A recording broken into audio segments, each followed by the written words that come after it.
She says, "How long have I been asleep?" He says, "Only 2 hours." And like he pulls Goodnight out, and I'm like, there is no way She did not hear the multiple orgasms by Bond and the evil lady. And Bond is making some cool quips as he's having sex. Oh, of course. He is. He's Of like, course. "Are you ready to meet Her Majesty's Secret Oh yeah, Servants?" first come, first serve, or some stupid Some shit like that.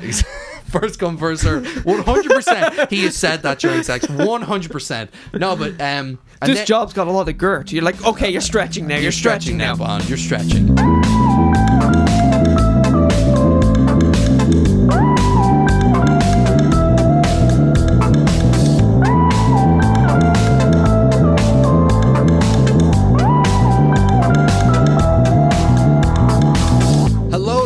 Gentlemen, welcome to a very finely dressed episode of Straight to Series, episode 36 in fact. My name is Connor. And I'm Ian. And yeah, welcome to the show. Welcome to the movie podcast. Welcome to the movie pop culture trivia podcast that we do. Well dressed podcast. Yes, I forgot my change of clothes, so I'm dressed how I dress in work, and I feel you're interviewing for this I feel podcast. Like I'm being interviewed. You're doing well. You're doing well. I'll give you that. Thank you. I prepared very much for this moment. Yeah. All my life I prepared for this.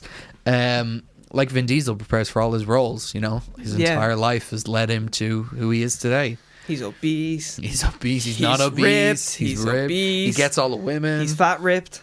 He is. He's still fat ripped, honestly. Hey. I can't wait to see how he beats up John Cena, because I bet it's unrealistic as fuck. Oh, of course. It's got to be like a straight up fist fight, and for some reason John Cena loses. Well, he beats up The Rock. I've never got over that. Yeah. That was the one, and you knew it was going to happen though. Yeah. You knew in the fifth movie, you're like, The Rock's going to have to eat pavement, It's so then stupid. He beats up Statham in the seventh one with the biggest wrench you've ever seen. Yeah, but then again, he doesn't beat Statham. The streets beat Never forget, the streets beat Statham in the end.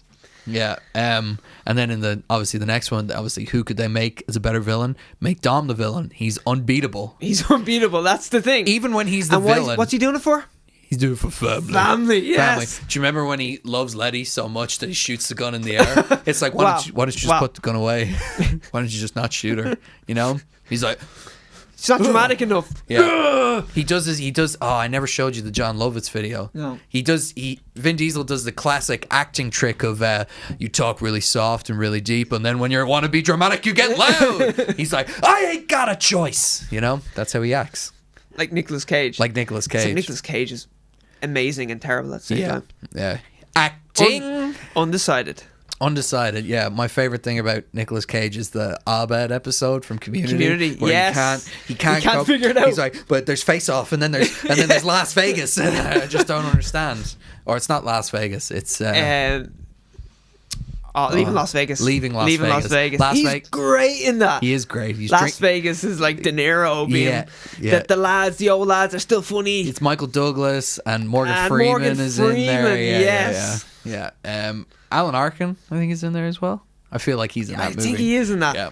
I can see the poster. Yeah, It's a bunch of old guys in suits. Michael Caine, he's in that as well. Kevin Kline? Isn't he in that? Oh, he might be. I think he's in that. He's in that. We were talking about Kevin the Kline earlier. The droop neck going on all of them. Oh, man. They all have that droopy. The scrotum neck. Yeah, the scrotum neck. Like Boss Nass. Exactly. Nass, yeah. Right, we should move on to box office, because that's how we normally start these things. Let's jump straight in and check in with the Birds of Prey. Nailed it. You nailed it again. Thank you. Even though it's not called Birds of Prey anymore. It's hard. Well, right, let's look at the original name is Birds of Prey and the Fantabulous Emancipation of One Harley Quinn. I quite like that title. I kind of like how bold it is. Yeah, me too. It's the audiences seem to be confused by it. Yeah. It makes the DC fans just sound like idiots. Yeah, it does. Which I don't believe they are. No. Well, I mean, those who like the Snyder Cut or released the Snyder Cut. They do like it, even though they haven't seen it. Even though they haven't seen it. Did you know Superman is Jesus? Did you know that? Is he? Yeah, Superman is Jesus in those movies. You were watching it. You didn't get the subtext. I obviously didn't get Superman is Jesus. He's okay? Jesus. He was Jesus. He came to save us all. Fair play. I'm sorry. I'm sorry. Fuck you, Josh Whedon, coming in and ruining our Superman as Jesus, our amazing Justice League, our everything we were going to do with the DCU. It's going to be 4 days long. That movie was. Yeah, it was ruined by Josh Whedon and his agenda. Don't even bring up his name, please. So yeah, the DC fanboys can be pretty stupid sometimes, but yeah. So Birds of Prey is now called Harley Quinn Birds of Prey. Yeah, and I understand that Birds of Prey isn't really an established property where Harley Quinn is. So and like, there's a lot in that name, that long title. There's a lot of meat to that, you know. Yeah. I do kind of appreciate how bold it is, though. It's kind of like, we give no fucks. I prefer. And if you watch the trailer, you're like, oh, that title suits that trailer. Yeah, totally. Like, even like, it's a jumbled mess, but so is the title. You know. You actually went and saw Birds of Prey, and we'll be having a review. We'll give it a little breakdown. But it opened as a bomb, which is why they kind of switched it up, right? It's the lowest DCEU opening. Now, people might go, "What is the DCEU?" It's at this stage. No one really knows, but let's just say Shazam is like, I think, the second lowest next to Birds of Prey. I think they're called Worlds of DC now, or something like that. Is it? Oh, I don't know. So I saw DC saga. The DC saga, yeah. I don't think DC know what they're doing. No, definitely not. But like, you know, you got Aquaman, you got Batman vs Superman, you got Man of Steel, and you've got Wonder Woman. Wonder Woman's a part of it. Apparently, she references Suicide Squad, which there's a light reference, which therefore means Ben Affleck is Batman in this universe because he's it's a DCEU film, so he has to be Batman. Yeah, so I don't know. It's weird that Batman now doesn't exist in this universe. Isn't that strange? It's very strange. Does Superman exist anymore? Because Henry Cavill's like, I'm still Superman, but I'm not Superman. I am Superman. People want Michael B. Jordan to be Superman now for some reason. He supposedly met with Warner Brothers. I don't know. I don't know what's going on. Yeah. As we said, we don't know if DC knows what's going on. Do. I really They're just confused. They're like, how can we make money? Let's make a Joker franchise. I watched. Have you ever seen Joe Blow? Joe Blow Movies. They're like a YouTube channel. I have, but I cannot remember the last time I've watched anything on them. Okay, I started watching. They do an awfully good movie series where they watch bad movies and they like talk about them. But I also watch. They do a What the Fuck Happened to This Movie series, and I watched the Justice League one and all the stuff that went on in the background. Like, it's like they even started with like Man of Steel and going on, and then kind of explaining everything that goes into it. And I was like, man, this is super interesting. But the DCU was fucked. It is. It's all over the place. Yeah. The fact that Batman and maybe Superman almost don't exist anymore. It's weird. It is weird. I know they exist, but like, are they in hiding? Yeah. Like, what's Superman up to right now? Yeah. What is Batman doing while Black Mask is like tearing through Gotham or eating something? Birthday cake. Yeah. Like, it's so bad. Morning is Robin. Fuck off, Alfred. Fuck off, Alfred. Fuck off, Jeremy. I can still fit in the suit. And it's just like a crop top. Yeah, he's packed It's all belly button. The bat suit's acting like a girdle now. And now he's got the bat symbol as his tramp stamp. Yeah. He's got the phoenix on his back anyway. The grappling gun fires from his belt now because he can't lift it up and hold it anymore. And then anymore. He still can't go anyway. He just struggles all the way up. He swings into a wall and he's like, oh, I'm so tired. Oh, my cardio, man. Yeah. Anyway, so Birds of Prey. He's got bat snacks. Yeah. He has that bat snacks in his belt now. Like the back card. Yeah. Put it on my credit card. Yeah. Expires like never. Isn't that what it says? Like, get that shit out of my face. And on the back it says where you have to sign your signature. It has Bruce Wayne written there. Yeah. Like, I love the bat snacks, and it's just a Snickers. It's just a Snickers. I'm not me when I'm hungry. Wait up, Joker. So yeah, Birds of Prey kind of didn't open very well. It's gotten decent reviews. What's it sitting at on Rotten Tomatoes? Last time I checked, it was on 80%, which feels like it's leveling out. That seems about normal. Okay, fair enough. I'll check here. But so they changed the title, and actually ticket sales have improved. It's weird. So maybe the DC audience are idiots? I don't know. I don't know. Because 79% now it's on. I mean, maybe the thing nowadays with big blockbusters is waiting to see the reviews, because we saw that with Rise of Skywalker. Yeah. You know, people thought it was going to be a failure, and then all of a sudden it turned it around. Maybe that's what happening to Birds of Prey. You know what? Even what I'm saying to the DC audience maybe are idiots. It's not actually the DC audience. It's the broader audience. Everyone who's a fan of DC knows that this is happening. Yeah. It's the broader audience that's like the emancipation of the... What? What is going on? That's too long. Yeah. I'm out. Well, Parasite? I don't want to read a book. That's a movie. I don't want to watch subtitles. I want to read subtitles while I watch a movie. I don't want to be educated. Yeah, but we will. I think we're going to watch Parasite before the next... Yeah, I think we should review it. Yeah. We'll get to the Oscars anyway. Yeah, we will get to the Oscars later. But so they've changed it up now, and And this is to please that 53% of the audience or 49% of audience that are male, you know? That are male. Yeah. It's interesting. A lot of articles out there pointing out the male-female ratio in this movie, which is, quite balanced. Yeah, which is, I mean, not surprising for me. I know, but it is kind of like a girl power movie. Yeah, totally. Even though I always wanted to see it. Yeah.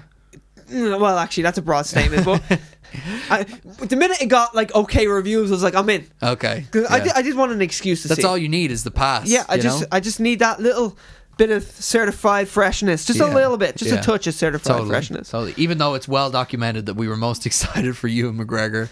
I'll get to Yui. Yeah. But I mean, it's interesting that they feel the need to point this out, whereas like obviously it's a comic book movie, 50% of the audience is going to be male. That's just a given. You know what I mean? I know. But like, I don't know. We were talking about this before, that there's this weird stereotype that like, oh, men are only going to see it because it's Harley Quinn and it's Margot Robbie looking and it's, sexy. Mary Elizabeth Winstead, and then all who looks very attractive in it. It's not the case whatsoever. I've never gone to a movie just because I'm attracted to people in it. No, never. Yeah. And we were only saying this just before we started the podcast. Yeah. That it's kind of like that cliche thing that a lot of women are into that. A lot of women will do. Making broad statements, but it's fucking true. I've seen it. The 50 Shades, Twilight, Magic Mike. They'll make a night out of it. Yeah. No lads will go, let's all go see Hustlers. Let's all go watch Hustlers, baby. No, we've also spoke about how we check that shit out on YouTube. Yeah. I was interested to see certain scenes of that movie. That's the thing. Women are like, oh, I'll be a pervert, but I'll do it in my own company. Women, I'll do it in private. I feel like women are like, oh, I'll go sit through a whole movie with Magic Mike just for the stripping scenes. Whereas guys are like, I'm not going to see Hustlers. I'll wait for the stripping scenes to come on YouTube and then I'll look them up. I'm not giving them my money. Yeah, I'm not giving them my money. I'm not into that. Yeah. Yeah, it's like a stereotype that is kind of swaying towards the female I agree. gender. I've never done that. No. I remember, though, my girlfriend told me she went to see Hustlers and there was one guy in the cinema and all the rest were chicks going to see Hustlers, and he was sitting in the middle and he strategically had his backpack on his lap. Ooh. And you're like, I know what's going on there. I know what's going on and there. I know that type of guy. That sticky guy that's just sitting there, aroused for the entire movie. He may not start sticky, but you know he's leaving sticky. Yeah, yeah. That's. I mean, I don't know. His name's Brendan. He is. I don't know why. I'm giving him a Brendan. He's a Brendan, yeah. And he's like, "What did you do this weekend, Brendan?" He was like, "I went to see Hustlers." And you go, "Of course you did. Yes, of course you did, Brendan. How was it? Wonderful. Well, I haven't changed my underwear since." I don't know. And he's wearing one sock. I don't know. I know what happened to that other sock. I don't know anyone who speaks like that, but whatever, you know. Brandon speaks like Brandon that. speaks like that. Fucking Brandon. No, but we've no data to back this up other than we're both guys. Yeah, we're both guys, and I don't know. I feel like we're not too far off on this. No, I do feel that way. So I think that every guy that went to see Birds of Prey went to see a comic book movie. Yeah. That's why they went to see That's why they were there. It's an added bonus that we get sexy Margot Robbie, and now the sex appeal is turned down big time in this. Oh, right. You know, they do try to make it a little bit more neutral. I've seen a lot of multiple articles on Facebook on like all the websites I hate, like Uprocks and BuzzFeed, about women are loving the hair tie scene in Birds of Prey, and I'm like, oh my god. We can get to that in the review. I can't believe there's articles upon articles about this. I've seen articles that are titled "The Unapologetic Feminism."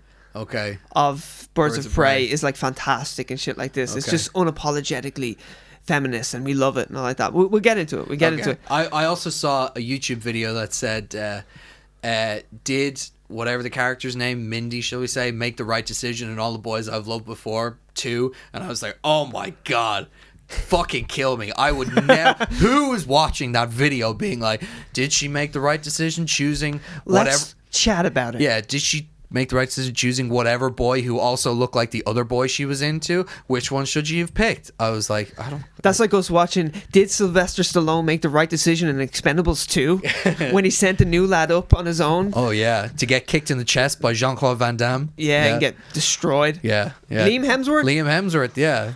The less beautiful Hemsworth, but still beautiful. Very beautiful Hemsworth. All the Hemsworths are beautiful. The least good-looking one is the one who plays Thor in the theater in Ragnarok. Yeah. We got, what was it? We got Thor, we got Diet Thor, and then we got Thor Zero. Yeah, Thor Zero. Yeah. Yeah, Thor Zero. he looks like he could have been one of my friends, you know? Yeah, totally. I've definitely hung out. I've seen that guy in a bar, and I've chatted to him before. Yeah, and he's okay. He's all right. He's got an all right personality. Yeah, you were kind of like, all right, man, well... He's better than Brendan. Yeah, he's way better. Brendan's in the corner. Ladies, hello. You mind if I masturbate? Does anyone mind if I get You're already doing it.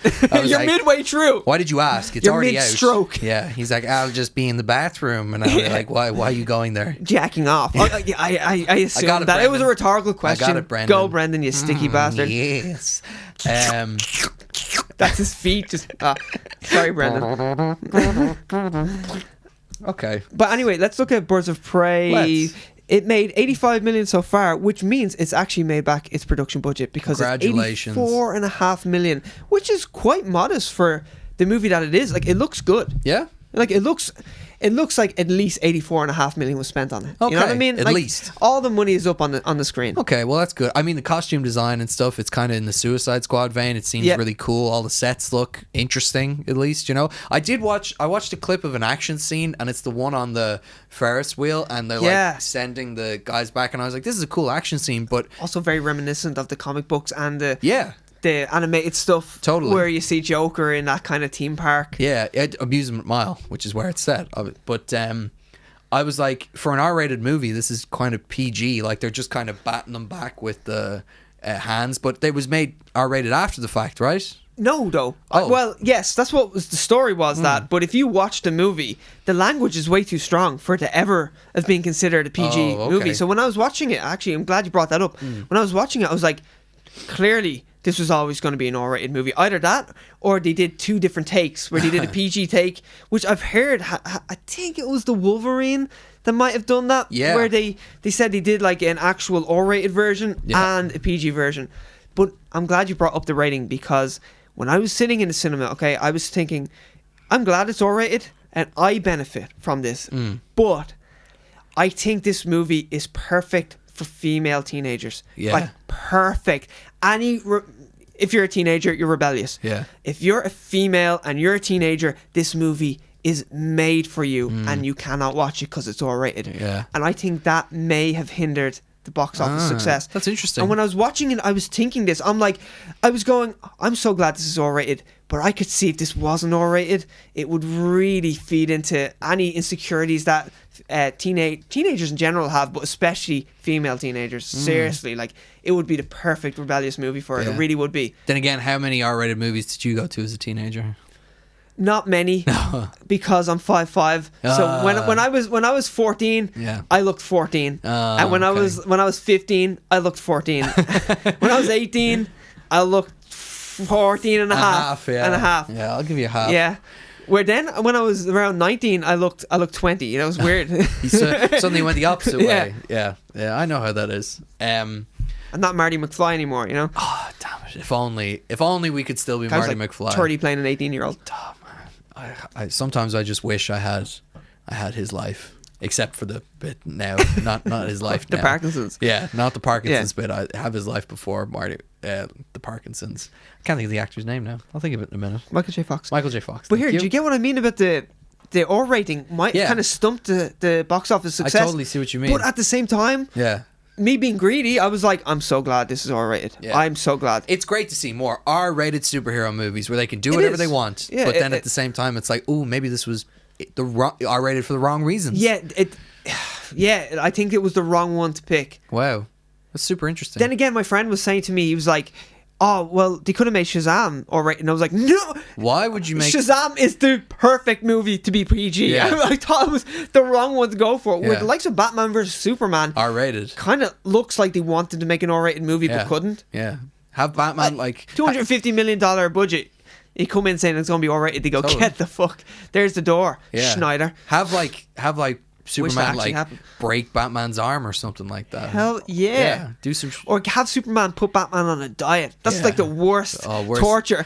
I want my carbs. Hey man, Not in Batman v Superman. He was looking fucking great in that. Tank. He was a beat. True. Remember it's Justice League where you should do that. Pulling that tire, and I was like, man, I will never look as good as Ben Affleck. Is everyone else erect in this theater right now? I am.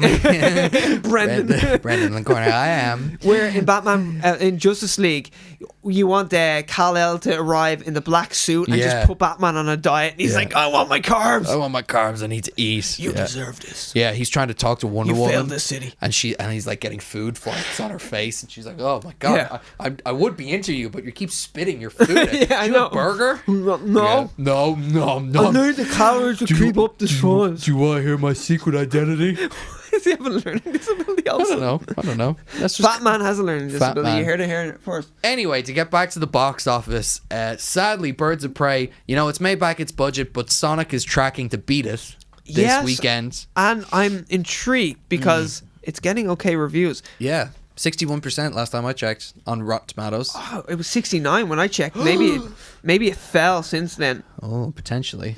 I had it open. 67%. 67. Now. Oh, okay. Maybe jumping all over the place. Yeah. Listen, I probably didn't pay attention.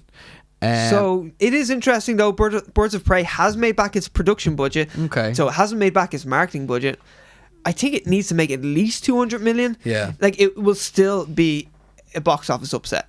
I predict 250 to 300 million, I would say. I think that's a nice neutral forecast. Like, unless it that's not success though. No, it really isn't. That isn't successful at all. That would, I don't even know if that'd justify a sequel, but I don't think it would, but I think the accountants would at least be happy. Yeah, they're like, okay, we can move on from this. The experiment didn't fully work. Yeah, but we can go on. We'll potentially make another female-led superhero movie. Yeah, well, I mean, Wonder Woman. Oh yeah, sorry. Wonder Woman will destroy at the box office. And that's a DC EU movie. Yeah. And the first one made 820 million, I want to say. I think Wonder Woman could make $1 billion. Ooh. I think so as well, actually. Yeah, I think it could. That's a good shout. It could rival Captain Marvel, definitely, especially with the 80s nostalgia that's going on in that movie. And it looks way better. It actually does. That trailer is fantastic. When I went to see Birds of Prey, of course that trailer came on. And it's the first time I've seen it in the cinema. Blue Order. I was so pumped. New Order? Oh, New Order, not Blue Order. Blue Order. It's like a mix of the Blue Man Group and New Order. I was thinking Blue Monday. Blue Order. New Order. So blue. So unhappy. Anyway, that trailer is fantastic. Isn't it? I had a movie boner just watching it. Do you remember when you saw the? And it's not because of Gal Gadot looking. Yeah. Oh my god, looking like an absolute goddess. Angel. Just a true. Honestly, like. I want her to hold me upside down the way she does with the guy. Yeah, apparently Zack Snyder, like the whole reason she was cast was because of him, and I'm like, fair play to him. Like she looks like a goddess. She really does. She really does. Yeah. And she's got the acting chops to back it up as well. She totally does. Which I think it would be fair to assume someone that beautiful, and you know her backstory of like, didn't she modeling? Win? Yeah, she won like Miss Universe or something like that. Yeah. You're like, oh, clearly she just got in because of her looks, which she probably did at first, and then was like, hey, look, I'm a really good actress. Yeah, really good actress too. Shame on you for judging a book by its cover. Shame on you for a cover though. Oh, what a beautiful cover. Let me read the cover one more time. Jim Carrey is getting flack for something he said to Margot Robbie on Graham Norton. I did see that. Yeah. And I actually enjoyed listening to him to say that. I know people are He's pretty much just complimenting her on her symmetry. Yeah, people were calling him out on being like creepy and everything, and I'm like, you clearly haven't seen Jim Carrey recently. He's kind of all about living in the moment, and he just says what comes to his mind, and he's not like trying to be mean or anything. Wait until we get to Bond in this podcast. Wait until we get to Bond, and we'll talk about real fucking creepiness. Yeah, you want some misogyny? We'll give you misogyny. Yeah, Jim Carrey just made a very funny joke. Yeah, obviously. He was just pretty much saying, I could see many reasons why you could be successful. Yeah, he's in like, this business. You're such a great. He was like, you're such a great actress, and in spite of how, what does he say? Your physical deformity or something like that. Yeah, and he's like, man, she need to act, doesn't she? And everyone's laughing. And Margot Robbie was the first one to laugh. Yeah, she's also Australian, so people take the piss. Yeah, they have a very similar humor to Irish and English people. Yeah. I tell you what, self-deprecation and all that. If she had reacted badly, I would have said, okay, you've a right to. People have a right to have a bad, be like, oh, that was. I would understand if she didn't act badly, but you could kind of see it in her eyes, like where the cogs are moving and she's unhappy, but she's just trying to be professional. Yeah, but it's not like that at all. No, she thought it was funny. Yeah, everyone when Jim Carrey came out on that couch, everyone was sitting there like, oh man, it's Jim Carrey. I know. What I mean? And then you have those fucking hashtag triggered city. Yeah. They're just like reading between the lines, but you're not reading between the lines. You're inserting things in between those lines. Yeah. Your own fucking image or your own impression is going in that. Yeah. Did you see the way everyone there, when he said that joke, was smiling and having a good time? Yeah. That's what you should take away from that. I know. Yeah. Anyway, it's we weren't going to talk about that, but it just came to my mind. I was so pissed off about that. And I seen that joke. Yeah. I seen that joke. I haven't seen all the backlash. Oh yeah, well it was just, I mean all the bullshit. I was on YouTube and I saw articles and like reading the comments on YouTube, and it's just like, fuck me. God's sake. Crooked. There's worse things in the world. Yeah, like Vin Diesel. Like Vin Diesel. Oh man, we rip on him so much. I know, it's so fun. I love it. Okay, Parasite is now in the top 4 of the box office. I want to. I'll check now after its big Oscar win. Yeah. It's moved up on the boards anyway. Yeah, I seen on Tuesday it was 4th. Yeah, 4th in the box office. Just over $500,000 it made. Yeah. And this came out obviously many months ago. Many months ago. Like, we will probably find it on a website somewhere. You know, that's how long ago it came hopefully out. we're going to review it next week. Hopefully. We really want to. I know we said that earlier, but we do really want to talk about it, especially after its big win. Yeah. I know, yeah. Yeah, good old Bong Joon-hoon. Sure. Bong Joon-moon. Sure. Something. Yeah. Yeah, he seems like a cool guy. He seems like a cool guy indeed. Definitely dyes his hair. Definitely, yeah. But he made his Oscars. He's 50. I know. He looks good. He looks really well. And he made his Oscars kiss, which means I like him. Yeah. You know? Anyway, so Parasite has moved up the box office after winning, and Rhythm Section, you did a deep dive into this. Oh, Rhythm Section. As you often do. Yeah, if anyone's seen the podcast last week, we were talking about the Rhythm Section because it set an awful record. Rhythm Section is a movie, by the way, not just our band. Oh, well, it's their Rhythm Section. That'd be a great name for a band. Would be. The Rhythm Section. Write that down. It's down already. Cut the stream. Copyright. Yeah. The Rhythm Section is a Blake Lively movie, and literally blink and you'll miss it because it came out last week and set a record for the lowest opening in America, weekend opening in America, for a movie that came out in 3,000 locations or more, which pretty much means the lowest wide released movie.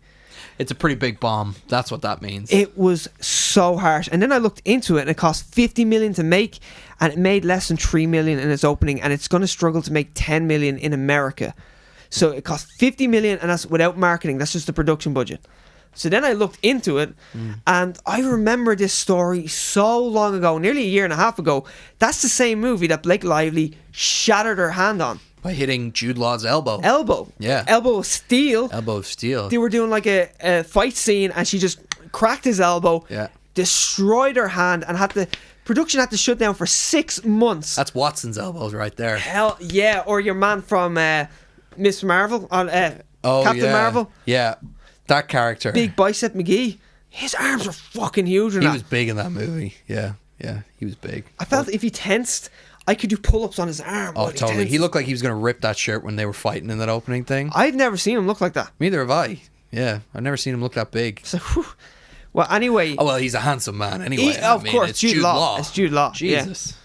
But anyway, Jude Law...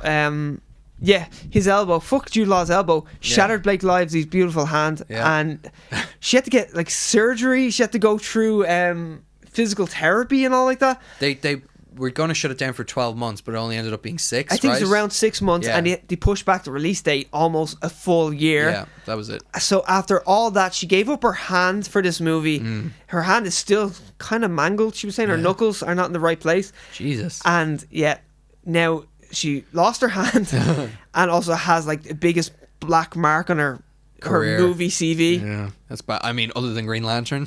But at least, actually, no. Yeah. At least she got married through that movie. Yeah, that's true. Something good came out of that movie. Yeah. And Taika Waititi's in it. Yeah, I mean, how bad can a movie be with Taika Waititi in it? Pretty bad. It's really bad. It's a bad movie. It's a bad movie. I remember watching Green Lantern even when I liked every movie I watched, and I was like, I don't really like this movie, you know? I'm kind of... Is he fighting a cloud? Yeah, I was like, why does... I don't like this, and I'm not sure why. So that's the Rhythm Section breakdown. Yeah. It went terribly wrong. It's like, it's just, everything went wrong for this movie. And she didn't make a movie for so long. You got to think as well, she broke her hand so badly that 6 months probably ruined other movies for her because she couldn't do them. Yep, absolutely. because her schedule got pushed back a full 6 months. So to end the box office thing, the rhythm section put out one bad beat. One bad beat. Yes, now we're gonna move on to reviews now. So we kind of dipped our toe in this earlier, but Ian saw Birds of Prey. Birds of Prey. We're gonna do a non-spoiler review. I liked it. Yeah. I didn't love it. Yeah. It didn't change my life. No. But I'm glad I've seen it. Okay. It was better than what you expected. It was better. Okay. So Margot Robbie, of course, is great. Yeah. Ewan McGregor is so charismatic in this. Is so good. Yeah. Speaking of language, he gives us a fucking fuck at one point, and I'm like, oh my god, yes, he is lapping it up. He's great as Black Mask. In all the trailers, he steals the show. It's better. It's better than the trailers. Honestly, he was my favorite thing about it. Because now, of course, everyone's going to be like, but what about Margot Robbie? I knew she was going to be good in it. Yeah. And she totally delivers. And all the other actresses are good, like Mary Elizabeth Winstead. Mary Elizabeth Winstead would be one of my favorite things about it as well. Cool. She's very funny in it as well. Ewan McGregor thought the same thing. No, I know. He did. Yeah, boy. Sorry. Climb aboard that ship. I don't know why that made me laugh so much. She is red hot in it as well. Yeah.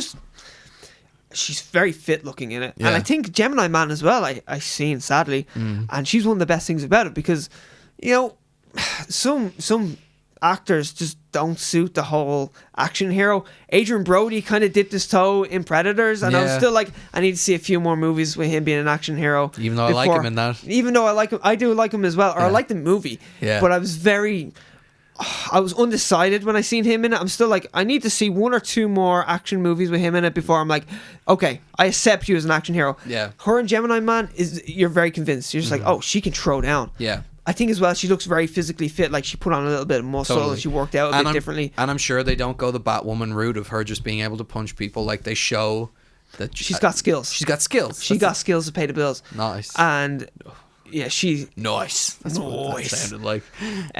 She's really good in it. The action is very well made. Okay. It doesn't gender shame you, because that was one of my. But it does a tiny bit. But that was one of my biggest fears going into it. Was like, I just don't want to walk out going, oh, I feel so guilty for what I have between my legs. I'm a man. I'm guilty because I just want to enjoy the movie. Yeah. And I was telling you before this podcast that before and after the movie, I gave a good old scan of the theater. Yeah. And there was more blokes. Like, I mean, in the screening I went to see, I would say 70% were guys. Like, it was me and my male friend, and then there was two other guys right beside us, and there was just many guys in general there. Just many guys. Many guys hanging out. There was Brendan in the corner, you know, good old Brendan. Fucking sticky Brendan. Yeah, but just to run off all the other cast members, I don't know their names. The girl who plays Black Canary. Yeah, she's really good as well. She sings in it. Yeah? Very good singer. Oh, I heard her in a clip. She sounds very good. Yeah. The Renee Montoya lady. Yeah. Is she? She's alright in it as well. She's alright. Ali Wong is in it. Ali Wong, is she any good? Yeah, but it's a very small part. Okay. I really like Ali Wong, but she's only in it a small part, so it's not as if she really pops, you know? This is a comic-related question. How much does she speak? Not a tremendous amount. But she talks? Yeah, she does talk. Okay, and is she any good at fighting? Ali Wong's character, you don't see that at all. You don't see her fight at all? No, not at all. Right, they're going a different direction then. Okay. I heard that, yeah. The Cassandra Cain in the comics is one of the best fighters in the DC universe. Is she Sandra Cain? Sorry. No, isn't that the young girl? The young Asian girl? Yeah, that's what I'm talking about. No, Ali Wong. Ali Wong is like... Who's Ali Wong playing? Ali Wong is playing like a district attorney. Oh, who am I thinking of? The comedian Ali Wong, she was in that movie with Keanu Reeves there. Oh, sorry, Always Be My Maybe, is Always Be My Maybe. Oh, sorry. You know the comedian? I thought you were talking about the young girl in it. The young girl. Sorry. You just heard an Asian name and you're attached to... I'm so racist. Oh, again. I'm sorry, guys. Oh my God. That was a genuine mix-up. We're going to be cancelled. Yeah, we're going to get cancel cultured. I didn't mean it. It was an accident. It's okay. Yeah. It's okay. Ali Wong. Sorry, yes. Ali Wong. She does speak in it though as well, the young girl. The young girl. Is that young girl any good at fighting? You don't really see it. Okay. So they're still going. So again, your original comments. So that was the thing. I was we'll like, have to just copy and paste this and shift it around. I was like, oh, you're saying that everything was lining up anyway. Yeah. Okay. Anyway. Okay. Yeah. I was just confused. I'm not a racist. I was just confused. I will say autobiography. The feminism isn't like so potent that you're like, oh my god, look at me, I'm a bastard, I'm a man. Despite what all the articles are trying to tell me about the movie. But there is hints of it. Like I did notice it. The whole soundtrack has female artists and not a single male artist on it. But the soundtrack sounds cool. Sounds original anyway. It is cool. It sounds like what Suicide Squad was trying to do. Yeah, true. Except it's still not. It's not. Suicide Squad was trying to do what Guardians of the Galaxy did. Yeah, and it doesn't go that route where the music is kind of everything for a moment. Yeah, but it is fun and it's interesting. Yeah. It's all female artists. Not a single male artist is on the soundtrack. Right. Which I did notice when I was watching the movie. Okay. And one thing that I noticed was, the scene in the trailer where Harley Quinn goes into a police station and she kind of has that beanbag gun. Yeah. She only fights male cops, and I was like, "Where's the female cops?" And all the bad guys are male. There's no real female bad guy, and I kind of noticed that as well because when she's fighting people in the station, I kind of got the impression that like, females are just not bad in this at all, really. Oh, right, okay. Because I was like, "Where's the female cops?" Because one of the main characters is a female cop. Yeah. So where's all the other ones that she fights? But she never fights any woman really. Okay. Except for some of the people who will eventually be members of the Birds of Prey, right, okay. I mean, that's fair enough. Yeah. I guess that. I mean, that kind of like, Margot Robbie talks about how she loved watching the Charlie's Angels movies, the original one and everything. So that kind of harkens back to that a bit, I guess. Yeah. But, it is an interesting point. But, I mean, how often do you see, like, most movies where they fight female characters, It's almost like we pointed out when it happens. Like in The Punisher, for example. I actually thought, though, because Harley Quinn is the main character of this movie, that when she goes into the police station, there's going to be girl fights and men fights. She's going to just beat up everybody. Yeah. And then I was starting to get the whole impression of like, there's... Like, surely it's a police station. There would be many female... Cops as well. Yeah. But there isn't. And in my head, I was starting to think... did they just want her to fight men? That's an interesting way of looking at it. Because I actually thought, clearly there would be maybe not even half and half, but like 25% of cops would at least be female. And then I was wondering, did they just not want her to be fighting females? Well, that's the thing. Like you see in the trailer where Black Mask is going, men of Gotham. So it's like, okay, so if she never fights a female criminal, I get it because Black Mask is clearly bringing all the men in because he's like, surely they could take on a woman. So I don't understand that. But you're right, at the police station there should be female cops. I was just waiting for it, and I was like, but one of the main characters is a female cop. That's interesting. She's like the only cop in the station because all the men are horrible to her as well. So then I'm like, all the men are horrible to her, and then and then when Harley Quinn comes to the station, she only fights men. So I'm like, are we calling Birds of Prey sexist towards women? Oh yeah, bro. See how we turn that around. Can that be the title to this video? Birds of Prey doesn't go far enough. I feel like I'll see a tweet about that somewhere. Some person with who looks just the most gender fluid person photo in their Twitter, saying Birds of Prey doesn't go far enough. There's no trans, blah, blah, blah, blah, anything in there. Call me a gender. Call me a gender. I dare you to fucking call me a gender. I dare you to name me a gender. Oh, by the way, just do they say Renee Montoya is a lesbian in it? Yeah. Yeah, okay, cool. That's grand. Ali Wong is her ex. Oh, okay. Well, that makes sense. Yeah. There you go. Overall, though, I enjoyed the movie. Cool. I didn't come out going, oh, fuck, I'm a prick, I'm a male. And I didn't come out going, I'm fully disappointed with the movie. I actually thought it was a good building block. And they do a good job of not focusing 100% on Harley Quinn because Harley Quinn's such a crazy character that it's hard to build a structured story around that character. At least that's how I'd feel. And you were saying by the end of it, you understood what they meant when they said it's not a 3-act structure? Yeah, even though it kind of is, because Margot Robbie has said that, they didn't go the kind of cliche 3-act structure. But it kind of is a 3-act structure. They just do a few little callbacks, a few little here's a history lesson on this character. I mean, every movie is a 3-act structure, really. Most movies are. Yeah. Pulp Fiction kind of doesn't do it, but even still, it's like, each story is the 3-act structure, kind of. Yeah. And the whole thing... Yeah. Fully is kind of like it tells a full story. You watch it chronologically. Just maybe one character story ends. You might get the third act of a character story. Yeah. But the overall vision still really works as almost a 3-parter. Yeah. I don't know. Anyway. Well, except let's look at The Return of the King. Yeah. The extended edition. That third act has many acts in it. Yeah, it does. That third act starts... Are we still at the ending? That third act starts with an hour and a half left in that movie. Yeah. And then it does not stop for the rest of that movie. There's around an hour of an ending. Yeah. There are multiple huge battles in that movie. Like, end of the movie battles. Like, 3 of them happen in that movie. Oh, man. There's a lot. I really need to watch. One day I'm going to sit down and watch all the Lord of the Rings movies just back to back in one go. I've always wanted to do that, especially the extended editions. And then I'm like, fuck, man, I have a life though. I can't do it. They're sitting at home. I'd have to turn my phone off. That's what I'd have to turn. Yes. I'd have to turn my phone off and just sit there and just sad watch that them. it's a bit of a magnet. I know, yeah. You'd be just so distracted. But I have to do it with someone else as well. Any quiet scene, and I'm like, oh shit, I'm looking up movie news. Aragorn's in love with the elf. Need to check Facebook. Yeah. Excuse me. Will we move on to a Bond? Yeah. Oh yeah. We mentioned it earlier. Just quickly, Sonic reviews are in. Apparently, it's decent. And what we've both seen, Jim Carrey is back to his old self. So if you, I love it. Me too. So I might see Sonic probably, and I might see Birds of Prey next week. Yeah, next week. I think so. We put a timeline on it. Yeah, next week. Okay. You think you can do it next week? Okay. For next week, I will have watched Parasite, Birds of Prey, and Sonic. Yeah. Well, we got a busy week. I do. I've got a busy week ahead of me, but I'll make it work, ladies and gentlemen, for you. I'll put myself through those things for you. Thank you. You're welcome.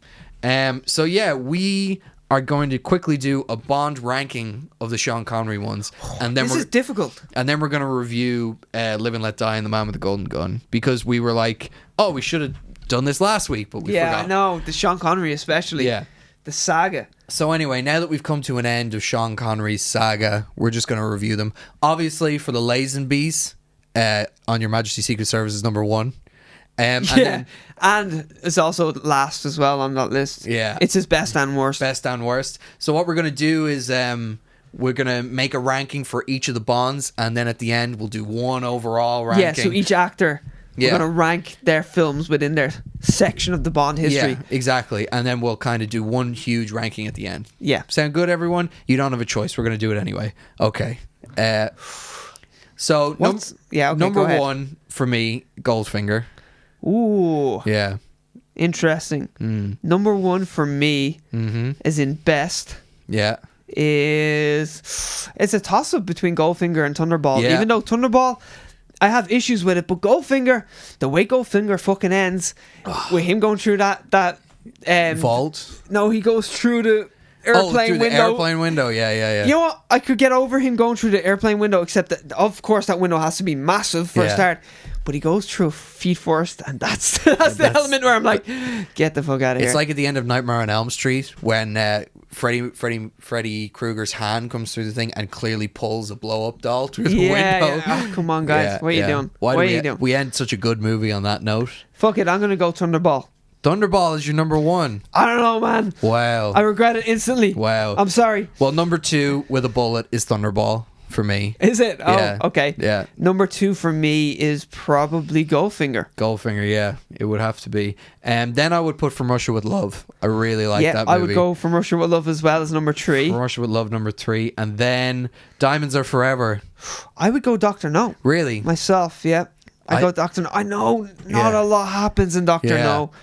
But Diamonds Are Forever. Oh, I don't know. Yeah. I'm going Dr. No. You're going Diamonds Are Forever. Diamonds Are Forever, because I had a lot more fun with Diamonds Are Forever than I did with Dr. No. Then I would put Dr. No next. And then I'd put Diamonds Are Forever. And then last, You Only Live Twice. Only Live Twice. Easily the worst. You Only Live Twice.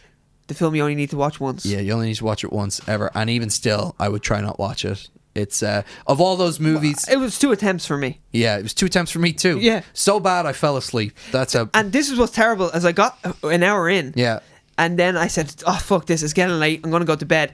And then I was gonna just go back to that hour, an hour in, and I said, "I don't remember anything of that first hour." So I gotta watch it again. I got halfway through. And it felt like homework. You know the way? Yeah. If it was like homework for the podcast. Yeah, you reached, things we do. You reach the end of the math equation. You're like, fuck, I got it wrong. I have to go right back to the start. Shit, I don't remember the start of this equation. Yeah. What was I doing? Where did I go wrong? Oh, let's start again. The answer is bad. How did I get to that? Yeah, so that's how I felt. For You Only Live Twice, I got about halfway through it and I fell asleep, and I came back and I started to watch it and I was like, oh, I think this is a bit ahead of where I was. Yeah. I'm just gonna let it play. I don't. Oh, care. really? I don't want to go back. For me, I was like, no, I'll go back. I kind of remembered what was happening, so I was okay. There were certain bad elements that woke me up, though. The minute he becomes Asian, the minute he becomes Japanese, I was like, okay, I'm present. I'm back in. What the fuck is going on here? Yeah, it's like. He's going to sleep with those prosthetics on. It goes. Beep. He's a Japanese man. What the fuck is going on? Yeah. Beep. Little Nelly. Exactly. Yeah. Oh, he's just had sex with a woman. Or when ninjas come into it for a minute, when he's just like, look at my ninja army. I'm like, oh, okay, I'm back. There's ninjas in this. What happened? There's a cigarette that can fire bullets. Of course there is. And not just bullets, like almost like mini grenades. Huge bullets, yeah. Anyway, so those are our Sean Connery rankings. If you've been watching it, send yours in. Yeah, please do. I'd love to know what was your number one. I want to know what your number one and what your last one is. Your best and worst. Best and worst. The most interesting because thing. I feel like they're the only two that are the worst are probably You Only Live Twice or Doctor No, or maybe Diamonds Are Forever. I don't know. Those would be the three I would say would end up being your worst. I don't see how From Russia with Love, Goldfinger and Thunderball aren't your top three. But see, a lot of people love Doctor No. Yeah. And I think it's maybe more older people who grew up with it would be like, Doctor No, man, it just kicked it all off. And I understand that connection. I get it completely. Totally. Yeah. But especially watching them in sequence. It's like if someone went and watched the first Batman now with Michael Keaton. Yeah. Michael Keaton. I could see how they might not like it. Totally. Yeah. If you grew up with Christian Bale as Batman, you might be like, this is a bit more animated. Yeah. It feels like I'm watching the Batman animated series. And I understand that, but I love it. Me too. It's funny how in that movie where Jack Nicholson played the Joker and people were like, man, no one will ever play that again. He did him so perfect. He did it so perfectly. And then you're like, Heath Ledger made it his own and it's so different. Yeah. So different. And then you're like, oh, Jared Leto. No one can... Oh, Joaquin Phoenix again. Wow. Damage. Damage. Yeah, Joaquin Phoenix. Wow, he did it completely differently as well, and it was great. Yeah. Anyway, so those are our Sean Connery rankings, and now we're going to get into the person who played Bond for the longest, Roger Moore. For better or worse, he played it for the longest. 7 movies. Sean Connery talks like this, whereas Roger Moore talks a bit more like this. Very nice. He's a bit more sultry. And there goes the copyright in this. Yeah, the things I do for Queen and Country. That's Roger Moore. Whereas Sean Connery, the things I do for Queen and Country. No, it doesn't sound like that. So we watched Live and Let Die and The Man with the Golden Gun, and it kicks off with a bang. Live and Let Die. Live and Let Die, I love. Now, me too. I am attached to it as a child. Like, I have childhood memories of this movie. I mean, deep-rooted childhood memories. It was the Bond movie that I remember most from my childhood, funny enough. Yeah, me too. Maybe because it was just on replay, you know. Actually, no, Goldfinger is the one I remember most from my kid. My dad loved the movie, so he would have it on all the time. It's like the way I used to always watch The Good, the Bad, and the Ugly, you know, because my dad loved the movie, so I would see it all the time. Yeah, you see it all the time. Live and Let Die is one of those ones, though. It's like, I remember that movie, you know? It starts off with my favourite theme tune, maybe. Yeah. I love the Paul McCartney theme tune. It's up there. At the end, by the way, we will do a ranking of the theme tunes as well. Yeah, and I look forward to doing that. Like, Shirley Bassey, though, is the Bond theme tune woman. She's the queen. She is the queen. And Paul McCartney might be the king. He might be the king. Yeah, yeah. Just for the one. And it was actually written by him and Linda McCartney. Yeah. Before they split up. Yeah. Life split them up. Yeah. Ooh. Anyway, Live and Let Die, man. We've noticed with every Bond movie, for the first 10 minutes, you are so hooked on what is happening, and then you're like, okay, the setup is still it's still going on. We're 30 minutes long. Oh my god, is he still talking to M? Bond in Harlem. Yeah, that's the selling point right there. If you just had Bond Harlem, I'm like, what's going on? And Roger Moore, despite being older than Sean Connery in Diamonds Are Forever, looks so much younger. So in Diamonds Are Forever, Sean Connery is 40. Yeah. In Live and Let Die, Roger Moore is 45 and looks fantastic. He does. For a 45-year-old man, he looks way Back younger. Then. Yeah, I know. Yeah. It's going to quickly change. It's going to revert to... He managed to hold on to his youth in The Man with the Golden Gun. Even though when he takes his shirt off, if you look at 45-year-old Roger Moore and then you look at 55-year-old Brad Pitt. Yeah. In like Once Upon a Time in Hollywood, things have changed. Things have changed. We've definitely moved the needle in a certain direction of what we expect. 55 is definitely the new 35 compared to Roger Moore back then. Yeah, but I mean, he looks good for then, I guess. Live and Let Die.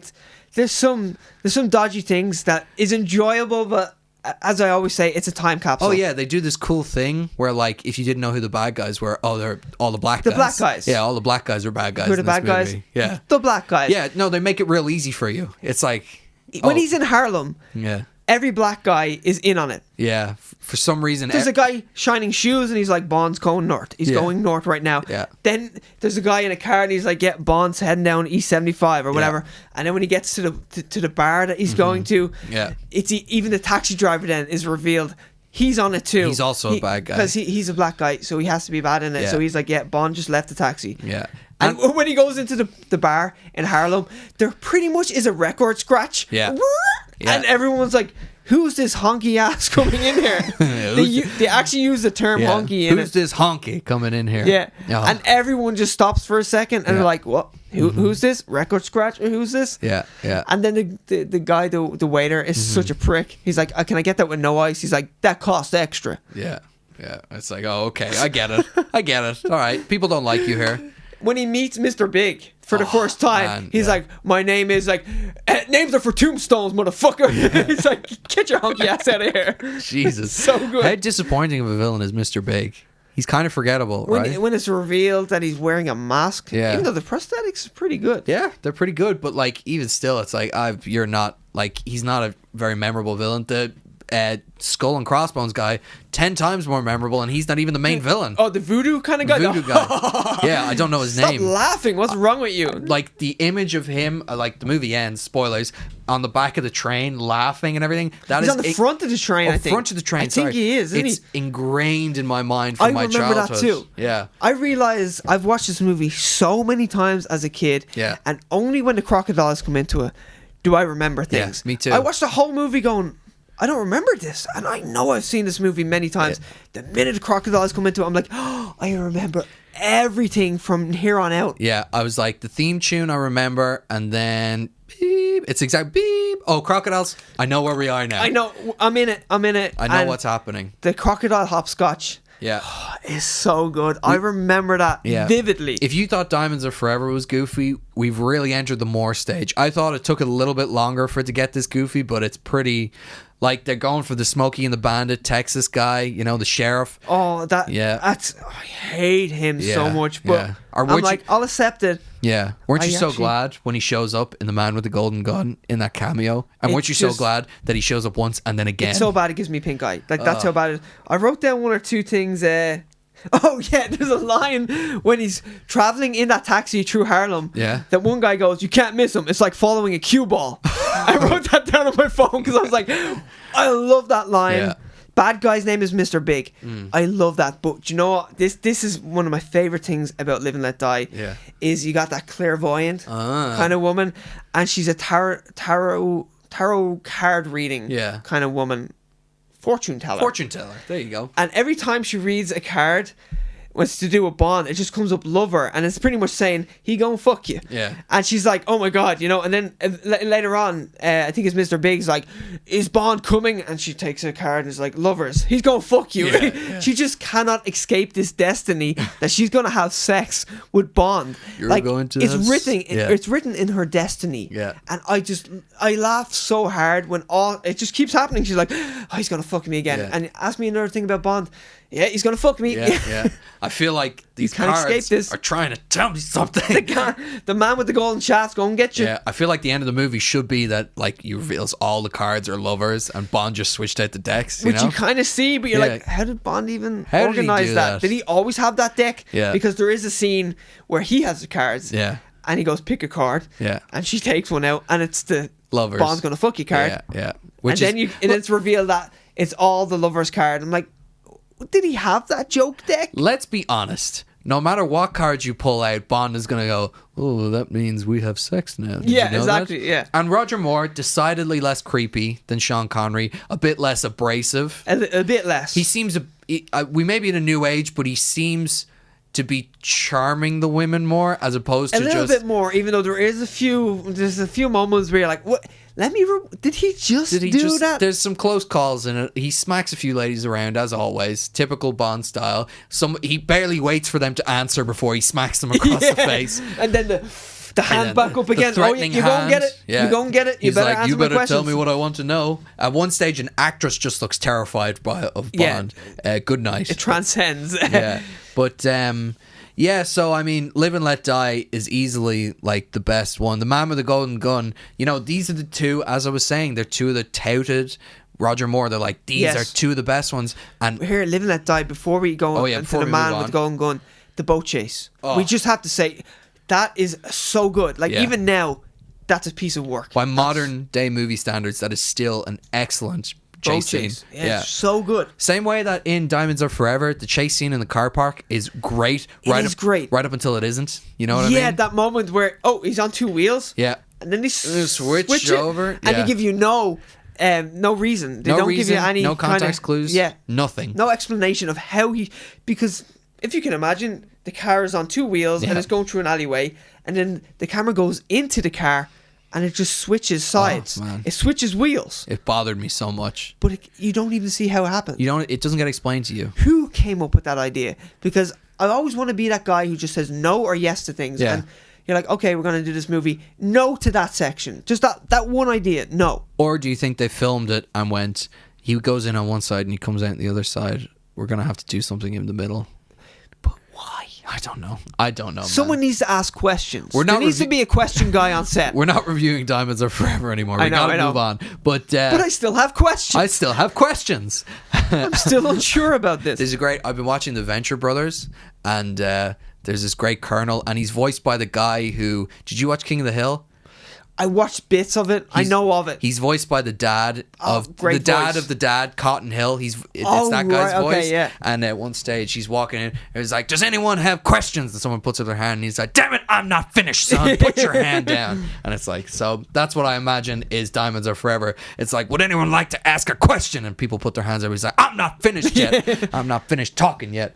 But yeah, Live and Let Die. It's number one with a bullet. So good. I really enjoyed it. Yeah, me too. I really enjoyed it. It was good fun. And it's goofy.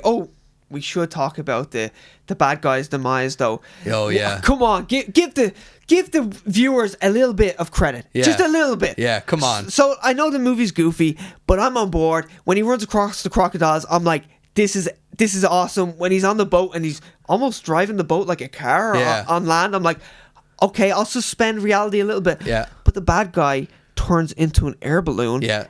And just explodes at the end. Number one, you see the gadget and you're like, how the fuck is this going to come into play? Because you know it's going to come into play. Yeah, all the gadgets are Deus Ex, or no, they're not Deus Ex, they're Chekhov's guns. That's what it is. Chekhov's guns, you know? But the bad guy uses it. Yeah. He shoots a leather chair. Yeah. And it inflates. And in my head, I'm like, oh, it doesn't need to be used now. Yeah. Because someone used it. Someone used it already, so therefore it doesn't necessarily have to be used. Because he just shoots a chair that another associate's on, another goon, and it blows up, and then it bursts. It's like, and I'm like, Grant, we don't need an explanation of how Bond's going to use that. But no, he uses it again. He uses it. It's like when you see the DB5 in later movies, after you know all the stuff that it can do, it's like he just needs to open the panel and you're like, oh yeah, he has the ejector seat and everything, so you know it's what all it is. There it's all there. It needs to be used. So you're like, oh, he could use that now, but he's not going to. We don't necessarily need to use everything. Yeah, exactly. Whereas so when there's a gadget introduced, it's like that's going to be used somehow. And so when he shoots the chair, it's like, oh, thank God. So it's used. We don't need any other use. Nothing crazy is going to happen. Oh no, wait, we're going to turn the main bad guy into a balloon. And when he explodes, this is one of the worst things. Is even the sound effects. It sounds like an actual balloon being inhaled into. Oh man! And then you can hear the rubber stretch, even though it's supposed to be a skin. And when it explodes, it just bursts like a balloon. Yeah. And then there's no blood or guts. Like, I know it's a Bond movie and it's probably PG-13 or whatever. But still, like it's a human body that just inflated and then exploded. It's like the Goldfinger syndrome. You're like, how do we kill him? Let's think of the wackiest way. Let's just shit on the audience. Yeah. Even the writer was disappointed with that, as you were telling me. I was like, it didn't come out the way I thought it would. Yeah. So, I mean, that's a bit... Can you imagine if they were just drenched in guts at the end? Yeah. There's just bits of intestines, like a scarf around them. He's like, whoa. Well, I probably should have just shot that guy. That was different. He was full of hot air, or whatever he says. It's something like he was always an airhead. Yeah, he was always an airhead. Maybe he doesn't say that, but something along those lines. Something along those lines. I was gonna say they do a good job of establishing Roger Moore being different to Sean Connery with subtle things. He, like I was saying, he wears the double-breasted suit. You know, it's the multiple buttons. Kind of got the baby blue going on. Yeah, it's more baby blue. Whereas Sean Connery, he would have the white tuxedo top and the black pants, or maybe a grey suit. Sean Connery was always kind of in a grey suit. Sometimes he looks like a professor. Yeah, an old-time professor. Yeah. Sometimes he's got the kind of the brown suit. Yeah, he does that sometimes, but it's grey suit for Sean Connery, and then a white tuxedo top, and then black pants. That's kind of Sean Connery. Whereas Roger Moore, he's more of a casual Bond. They definitely, in between the two movies, he dresses a bit more casual. Kind of looks like the best man at a wedding. Yeah, rather than the groom. And he wears the double-breasted suit. suit. It really suits him. It does. The blue suit looks nice on him. Like he's different enough to Sean Connery. And it's a good introduction to him. I never questioned him as Bond though. No. I'm like, oh, okay, he's the new Bond. Like he is a Bond. You know, even with Lazenby, that was the issue with Lazenby. They try and acknowledge that he's someone new. Yeah. Whereas in this one, they're like moving right along. They're like, yeah, he's a new guy. What of it? Yeah. You know, we're not going to address it. You shouldn't either. You know what I mean? Totally. And it works that way. It's the way to deal with it. You know what I mean? Also, Live and Let Die just works in general, so maybe that's why. Also, the guy with the hook. Yeah. As a kid, I always remember that guy with a hook. Me too. I just, with the hook hand, and they don't even try. One arm is just so much longer than the other. It's like Happy Gilmore. It's typical. It's all in the hips. Carl Weathers. All You're like, in the hips. Come on. Give the audience a slice of credit. Just a tiny, tiny slither of credit. Man, it's the 70s, okay? Everyone was high and fucking each other. Hey, we don't need to. More acid? More yes, acid? Please. Yes, I'd like. You should explode like a balloon. More acid? Yes, please. Yeah, more acid. Thank you. Could I have acid on the side of my acid? Oh, yes. A tab and a half next to my tab, please. Yeah, no problem. Yeah, so, you know, it's they are what they are. They're goofier, but I still enjoyed it. But The Man with the Golden Gun, thinking that it was going to be like, oh, these are the two Roger Moore movies that everyone liked. These are the good ones. Christopher Lee. As a bad guy. Hervé Vilches as Nick Nack in it. Both of them are just, you're hoping they're going to elevate this movie and it's going to be great. They do what they do, but they try. Yeah, it's kind of disappointing. It is. I will admit, like, I was kind of bored. When it opens and it's like, hey, he's a bad guy, and guess what? He's got 3 nipples. I was like, oh shit, this is weird already. Oh yeah, this is weird already. Yeah, because it pretty much opens up with Christopher Lee on a beach, and it's just like, hey, look, he's got 3 nipples. Yeah, and he's meant to be intimidating, but he looks a bit schlubby. He's a bit schlubby, and he's got 3 nipples, and I just straight away I'm like, okay, this is Christopher Lee in this movie. Well, I knew about the 3 nipples thing. I didn't know about it. I'm sure loads of Bond fans are like, yeah, man. Scaramanga. The Man with the Gold, Scaramanga. He has 3 nipples, okay? Great Deal name. With it. It is a great name. It's a great name. It's an evil. Like, you cannot be a nice guy with that name. And he's the first guy to aim. Bond doesn't aim, whereas Scaramanga, he aims. It's all in the hips with Bond. He shoots from the hip, you know? He aims with the hips in the bedroom and outside the bedroom. Daniel Craig Inspector finally turns into that Bond towards the end. Yeah, he's just shooting from the hip and he's getting everyone, you know? Fuck it, I'll wing it. Yeah, I'll wing it. But he doesn't realise that he's got laser aim with those hips.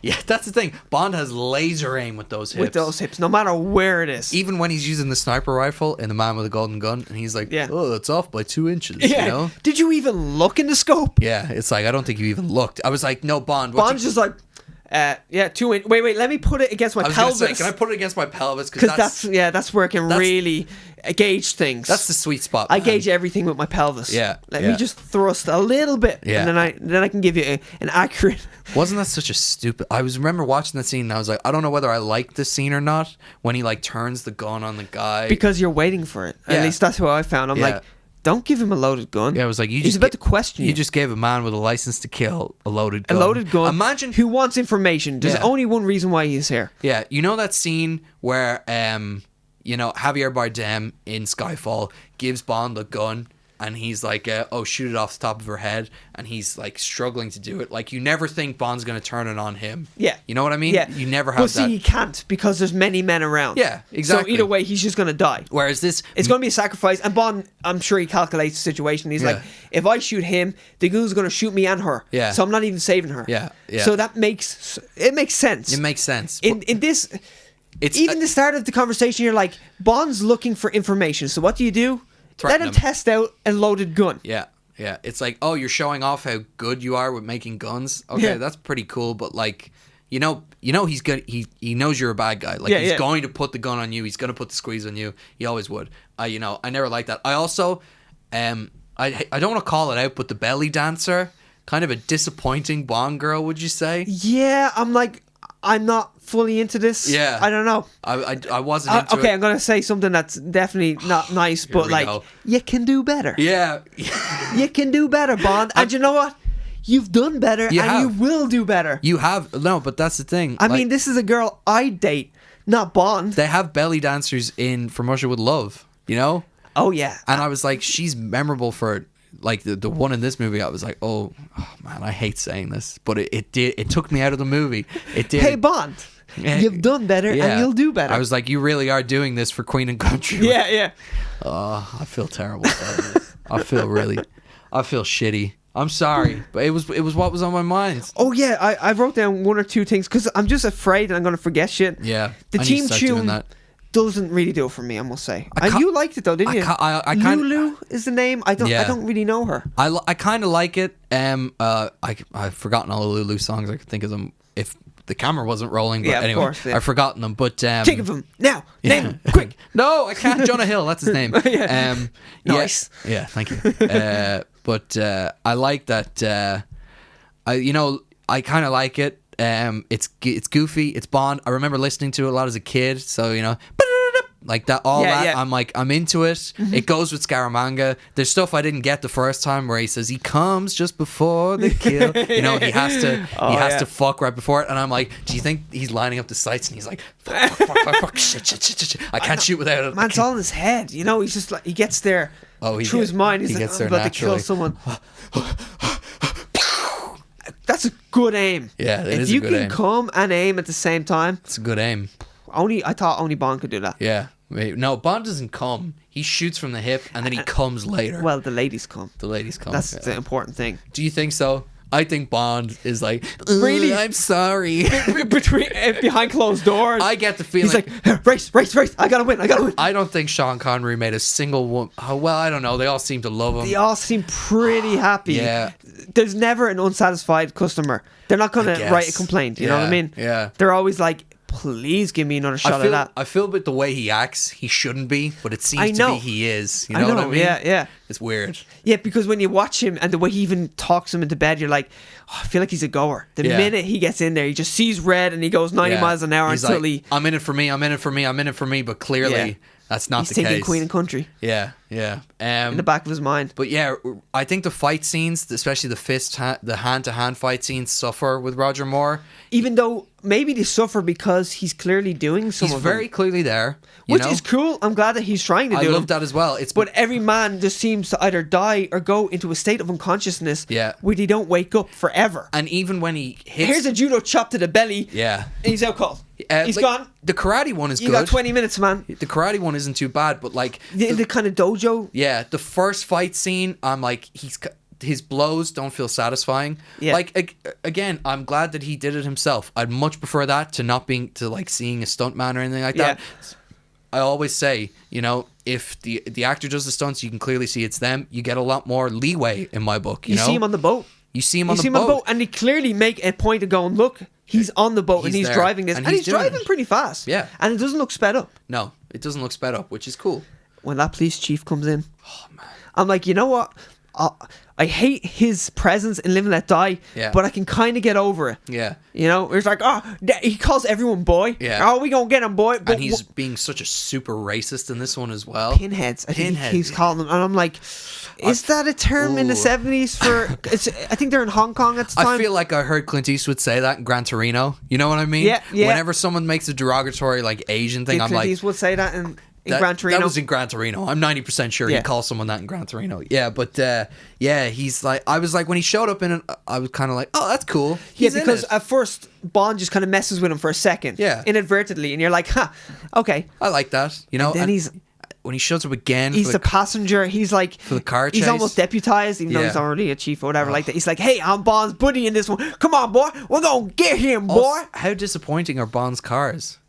Yeah. Like the DB5 for Sean Connery, like what a car. You know what I mean? Amazing. You see it and you're like, that's Bond's car. Whereas the cars he drives in this, he's like jumping in like Fords or something. I can't remember them. That's the thing. I couldn't remember. They don't leave an I impression. remember Scaramanga's car. Because it's got wings. Turns into a plane. When I was watching that scene where he just comes out of the barn or whatever and he's got those wings, I'm like, well, his butler didn't help him put those wings on. Yeah. How the fuck did he get those wings on? Or was it already prepared? I don't think it was. I don't know. No, because he was always in the trunk. He was always in the trunk. So he had to put those wings on. And I'm like, that butler ain't helping you. No, Nick Nack got out to do it. He stayed in the car and turned on all the switches. Nick Nack put on the fucking... I don't know, man. I don't know. Nick Nack's a playful guy, though. I like him. He's like Nick Nack. You know, he's messing around with all the controls. Oh, how will you get down now, boss? You know, and that is how he sounds, okay? Yeah. That is an impression of how he sounds. And how did he get down? He just pressed the button. He just pressed the button, yeah. Again, I don't understand Scaramanga's course because I'm like, okay, cool.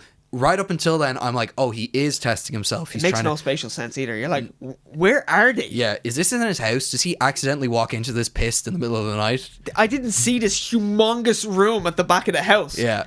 I mean, he does have his own island, I guess. So. I suppose, yeah. So maybe it's in like the caves or the mountains or whatever. I mean, I thought it was cool. And then it got to the point where Nick Nack is like, oh, how are you going to get down these stairs, boss? And then he presses a button and it turns into a slide. And I'm like, that's not a test of your skill. Also, like Christopher Lee, what an actor, but he just doesn't look physically efficient enough to do these things. No. Like, you're like, I could catch him. He looks intimidating in a linen suit. He does. Yeah. But when you see him in his tracksuit, you're like, he's getting a stitch. Yeah. I'm catching that guy. Yeah, I could catch that guy, definitely. Yeah. And again, also, he's topless at the start with his 3 nipples, and you're like, oh, okay. But they need that for later. Mr. Dad Bod. Yeah, I know. I think Christopher Lee, in some scenes, he really pops. He's full on Christopher Lee acting his heart out, and then another scene, which is all you want. He's a bit flat, you know. He's a bit flat. The dinner scene between them, where he's like, after he does MTV Cribs, yeah, where he's just showing Bond around, like, hey, it's solar power. Check it out. It's the thing they do in The Trip with Steve Coogan and Rob Brydon all the time. Rob Brydon. Come, Mr. Bond, you enjoy killing just as much as I do. And then Roger Moore says, when I kill for Queen and Country. Yeah. So I love all that stuff. And when they find each other at the kickboxing match and your one is shot, and it's like that's a fun scene. It's good. And he's like, and another woman, by the way, that Bond just got murdered. Yeah, just got her murdered. Just another one to the list. I mean, in fairness, she clearly wasn't a very good woman. She was hanging out with Scaramanga. Still, it was his doing again. I like that she sent him the bullet. That showed some initiative that most Bond women don't seem to get to have. She was actually in on it all along. And good night. For better or worse, she was showing some initiative as well, despite the fact that she's extremely thirsty. Yeah, I don't know. She is parched. Yeah, this is like I've never seen a woman want to fuck James more. We should break down the scene. Yeah. Where finally, Goodnight, that's her name, is getting a bit of vitamin D. Sorry, we need to go back a bit further. Okay. They're having dinner together, and James says, maybe tonight's the night for you, Goodnight. And as if like she just got the lottery ticket, the winning ticket. And she's like, you know what, James? That's enough. You know what? And do you know what? I was like... Fair play. I felt like standing attention. Someone has the strength. Good on you. Because he turned her down once earlier, and I was like, thank God, a woman who finally has a bit of... James Bond is going to have to work for this. Where'd you feel like she was like, oh my God, I'm doing this. I'm really doing this. Yeah. She's obviously beautiful. I think she's better looking than the girl than the other one. I love her. She is like stunning. And she's... the other girl you were saying is Kitty in Wedding Crashers, right? Well, that's in Live and Let Die. That's in Live and Let Die. Jane Seymour, yeah, she's Kitty. Anyway. Finally, a Bond girl that still looks pretty good. Yeah, we're getting into the good. I mean, Diana Rigg is still beautiful. 68, never too late. That's the thing people say, right? Oh, it is now. I am definitely going to say that. Oh man, I fucked some 68-year-old last night. Man, 68, never too late. Hey, you said it, man. Hey, you said it. You get one of those Grammy gum jobs. Takes out the dentures. Oh. Anyway, so yeah, she walks away from James Bond. She's like, I'm not going to do it. And I was like, fair fucks. I was so happy. I applauded her. I was genuinely, someone who has integrity. Some fucking integrity. I was like, he's going to have to work for this, and he's not just going to do the Thunderball where he just traps her. You know, I'm like, he's going to have to convince her, because he was a dick. You know, he was a total dick to her. That's his whole shtick. That's his whole thing. He was a dick to her. So I was like, okay, cool. He's going to have to work for it. Then he goes up to his room and she's just there in the tiniest nightie. Please take me. I was like, whoa, man. If you thought she looked good earlier, she looked better now. Yeah. And once again, I was standing to attention. Yes, me too.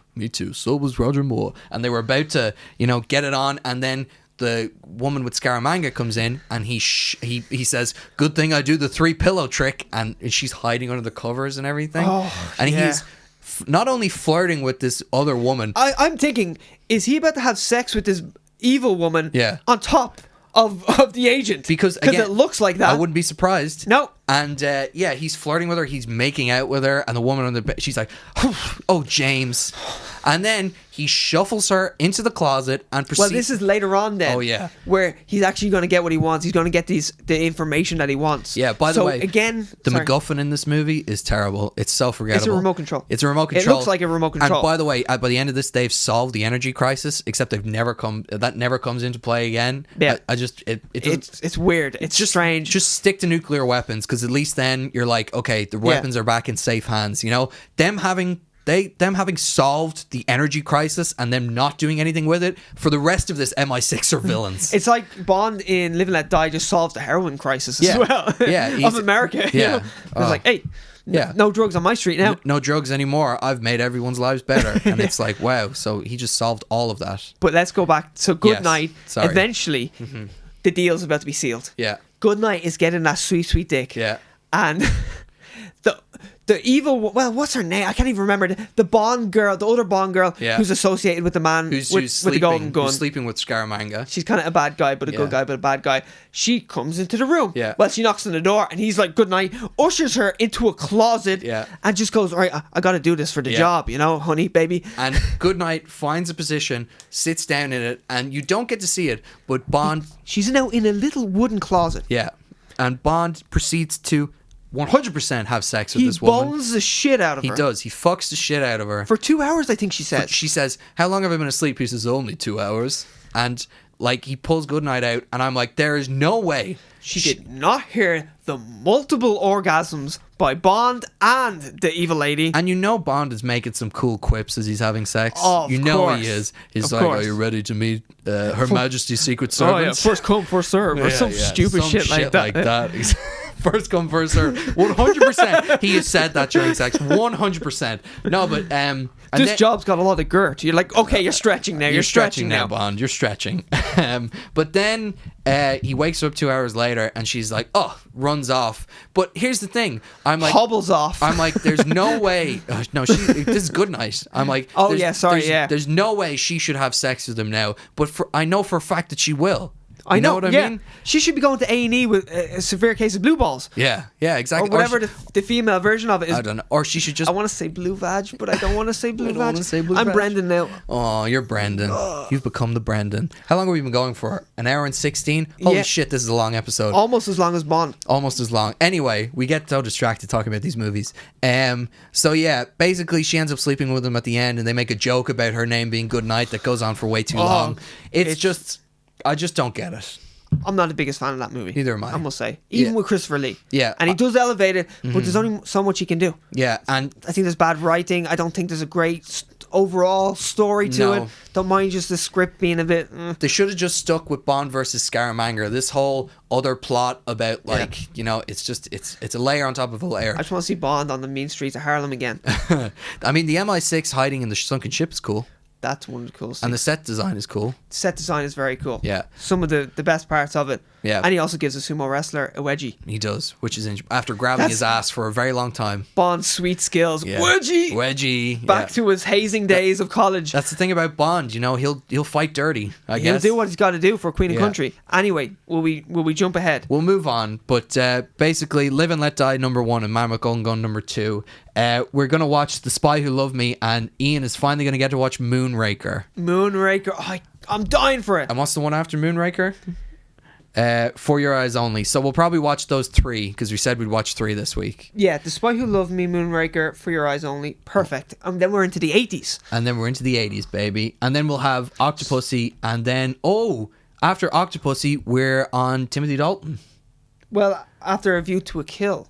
No, A View to a Kill is... it's the last Roger Moore one where he's like 50. Oh fuck yeah! I forgot about that. 57, I think. Yeah. Anyway, we should actually move on. We should. This is going late. It is. We're going to talk about trailers. We're probably going to talk. Will about... we just talk about The Hunt? Will we?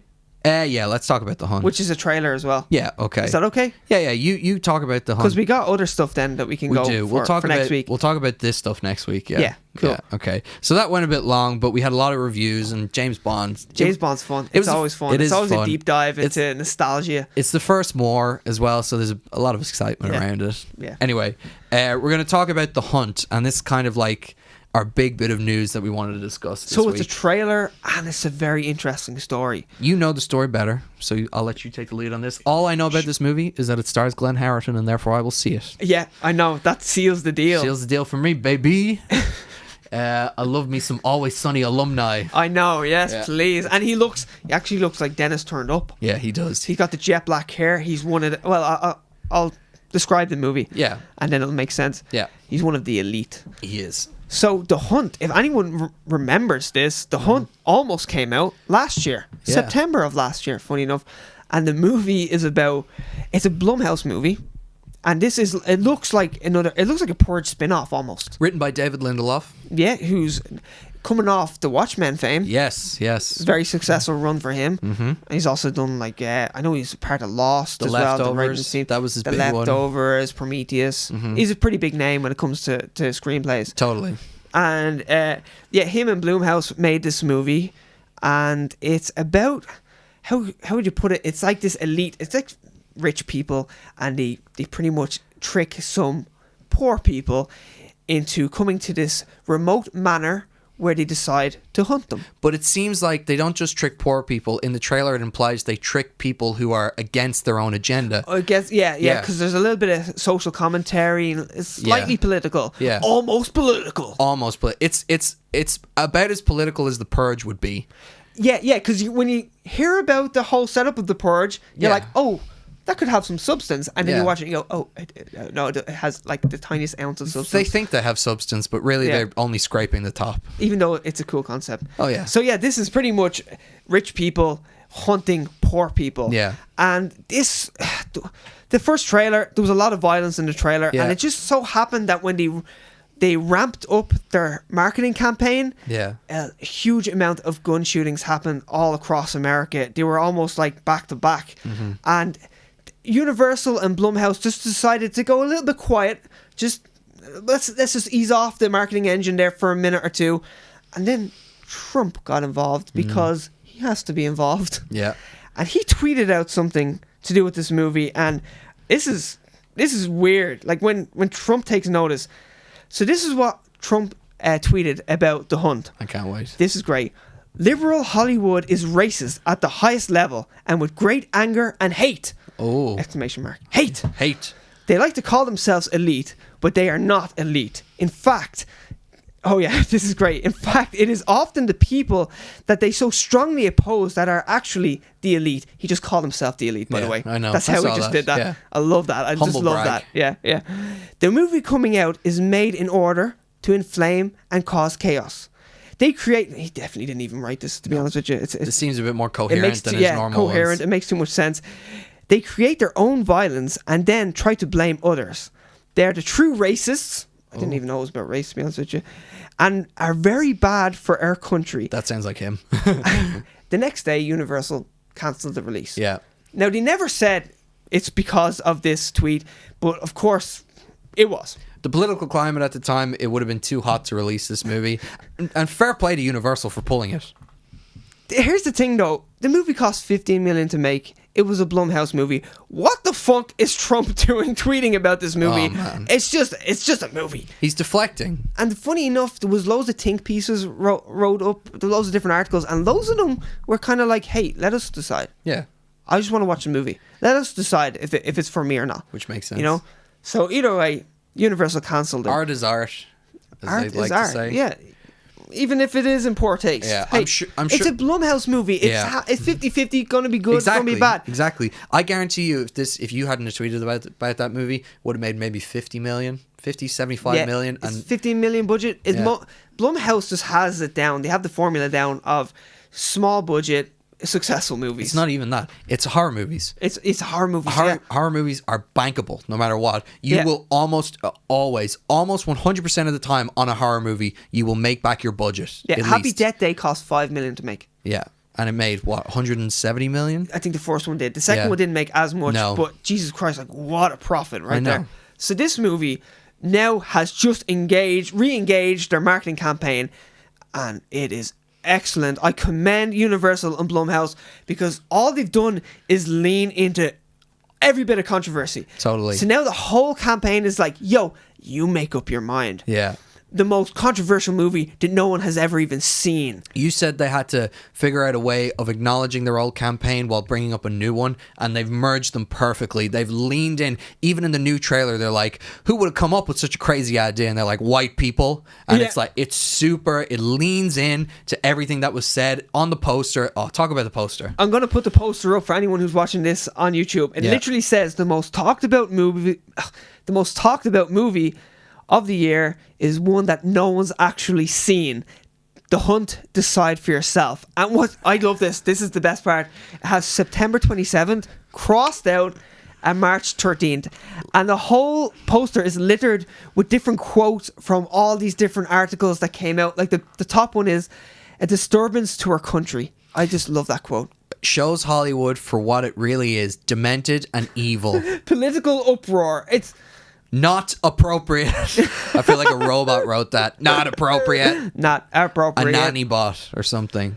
So I really commend Universal and Blumhouse. What a U-turn. This movie is going to do far more successful. That was a terrible sentence. This movie is going to be far more successful than it ever would have been without this. I'm going to see this movie, and I understand the mechanics of this marketing campaign, and I'm like, I want to see this because it's rebellious. Yeah. Totally. They didn't want me to see it. I don't even understand why, but I kind of like. I really want to see it now. Glenn Howerton's one reason as well. Glenn Howerton, yeah, easily. I've watched a lot of terrible movies just because sunny people are in them. I know. I watched episodes of The Mindy Project because Rob McElhenney is in there. Yeah. How are they? I mean, and Glenn Howerton's in them as well. He is, yeah. Rob McElhenney's good in them. Okay. I like him, but that's because I like Rob McElhenney. I think, not because of The Mindy Project. Very biased. Yeah, but my God. I am so on board for this. Me Even too. if the movie's terrible, the marketing campaign is brilliant. Yeah, it knocks it out of the park. It's genius. It's I'd like to thank Trump for giving this amazing piece of marketing. I'd love to find out he had like stakes in this movie or something, and now it turns out he's going to make money off this, and it was all just one big ploy. The only thing he's good at is making money. Yeah. Wait, and brushing his hair and fake tan. And fake tan, yeah. Have you seen there's like a image of him, and it's like the line of his fake tan and what his real skin color looks like? Yeah. I saw what are you doing? I don't know. Anyway. I hate comedians and people who talk about Trump. I think it's easy target. Oh, I want to talk about him for the next 15 minutes. He's an easy target, but this is relevant, obviously, so I don't mind it as much. No, I don't mind it at all because it's good. The Hunt, fair play. Yeah. Check out The Hunt. Check out the trailer. It looks fun. It actually looks fun. Yeah, they lean into it in the second one, and I just don't be offended by it. I'm not even recommending the movie. Like, I'm not even saying it looks great. No. I'm thinking it looks adequate. It looks like a bit of fun, but the marketing is absolute golden. It's gonna be a 60% on Rotten Tomatoes. Yeah. Yeah. Yeah, and but it's gonna make bank. Yeah, it's gonna make absolute bank. I can see it being a sequel. Yeah, it's sequel territory. I see it being a franchise, the franchise that could, just like The Purge. Yeah, I could see that too. We're going to quickly round off the news and then end because we went very long on this one, but we're going to go quick fire like we did last time and how we seem to do all the time now. Aladdin 2 officially happening at Disney. Is it just to give Aladdin a job? Maybe. Yeah, maybe. No Time to Die theme is coming out today. Looking forward to a Billie Eilish. I'm going to check my phone to see if it is already out. If it is, we will watch it now and then come back to you.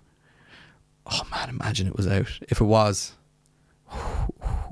Let's see if it's out already. No Time to Die theme. Is it out? I don't think it is. No, not out yet. I'm not seeing anything. Damn it, we're not going to get... Okay. Oh well. Moving right along.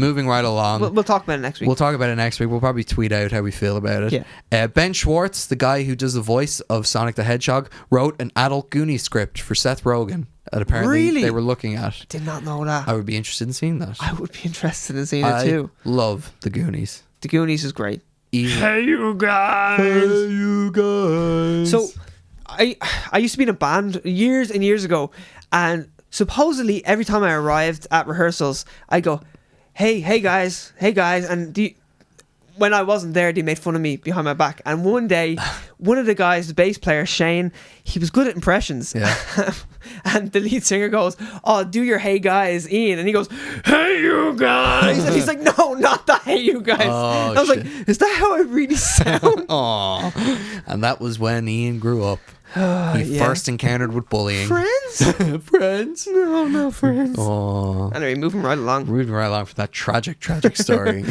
It clearly has had a huge effect on you. I've never been the same since. I've never been the same. Oh, speaking of people who have never been the same since their greatness, Rick Moranis returns for Honey, I Shrunk the Kids. Hello. Yeah. It's been over 20 years since he's made a live action movie. Yeah, and he really does not seem to want to, but I guess he's doing it for this, so. And Joe Johnston, the original director of Honey, I Shrunk the Kids, is coming back. So maybe this will be a good movie. Either way, I like it. Yeah. I like that Rick Moranis is back. Me too. I like seeing him fun. again. I had to look up pictures of him from now. Oh, and yeah. he still looks like Rick Moranis. Yeah, I do that as well. It's a bit of a jump because you know the way people age. Sorry. In Hollywood, you kind of get to see people gradually age. Oh yeah, you age on screen, and people who age off screen, it seems drastic. Yeah. Who's this? Or what was her name? The one who Judi Dench. The one who just won Best Actress. Oh, Renee Zellweger. Renee Zellweger. She went away and then came back with loads of surgery, and you're like, who's this imposter? Yeah, who is this woman She kind of looks like Zellweger. She looks like an affectation of Renee Zellweger. She doesn't. I know, it was weird. Yeah, I still think so as well. It's weird she's winning awards because I feel like she can't emote anymore. I know. Yeah. It's weird, isn't it? I have to watch the movie. I know we haven't watched the movie. Yeah, I'm just judging by blanket statements. There you go. Ryan Reynolds is working on a Clue movie. Apparently, the script is in. Having seen the first Clue, I love it. I've never seen it. Oh, it's amazing. You should watch it. I very much am excited for Ryan Reynolds to make a Clue movie. I did read a little bit about that. He's actually reteaming with the Deadpool writers. Yes, to do it. Who also did Venom. Anyway, moving right along. We were going to talk about the Oscars, but we might do that next week instead. Yeah, because we're going to watch Parasite. Yeah. Hit you with a review. We're just going to leave that alone. The one thing we will talk about is the Oscars is our skunks of the week, which are VFX artists. They were not happy with I was going to say Ruth again, but it's not Ruth. It's Rebel Wilson. Rebel Wilson and James Corden making fun of cats, which they were in it. They both star in. So they're making fun of themselves as well. Yeah, so for the VFX award, they came out dressed as cats and were kind of ribbing into them. And the VFX people, we're not going to read it out. We probably would have earlier, but it's too long now. They hit back with a tweet, basically being super butthurt about the whole thing. You'd swear they said something outlandishly racist. You'd swear that, they were like calling them lazy or something. Oh my God. I mean, can we all just relax? Yeah. Can we all just chill? It was funny. It genuinely was funny. It was funny. Yeah. And it wasn't mean-spirited. No. It was just laughy. It was jokey. Hey, we're having a little bit of fun. I love the fact that Rebel Wilson and James Corden were probably like, let's get some good press for cats. We're going to acknowledge. Exactly. And they were like, look, we'll have a bit of fun at it, poke fun at ourselves. Maybe it sells one DVD. Yeah. And we're like, yeah, let's poke fun at ourselves a bit for being in it. And then they're hit with all this backlash. And it's like anything to do with cats is fucking toxic. I know. Clearly. It's like the worst thing you can touch. But anyway, for Hunk, we're going to give the Hunt. Hunt. Well, the marketing team behind Hunt. Because they have turned that shit around and become hunks. We do. We truly applaud you. You guys, you've knocked it out of the park with this. And with that, we're going to wrap up this episode of Straight to Series. Funny enough, we spoke about this earlier, how we're meant to do a call to action later than the beginning. So we're going to do it right at the very end. Like, subscribe, check out our SoundCloud, do all the fun stuff. We're on SoundCloud, add us on Twitter. Yeah. Instagram is where you'll get the most... We do our work on Instagram. Interaction. Ian puts in work on Instagram. I won't say we, because Ian does all the work and he does it so well. So I'm going to give him credit for that. Thank you. And thank you for dressing up for this episode. Thank you very much. Yes. Did I get the job? We'll call you. That's not a good sign.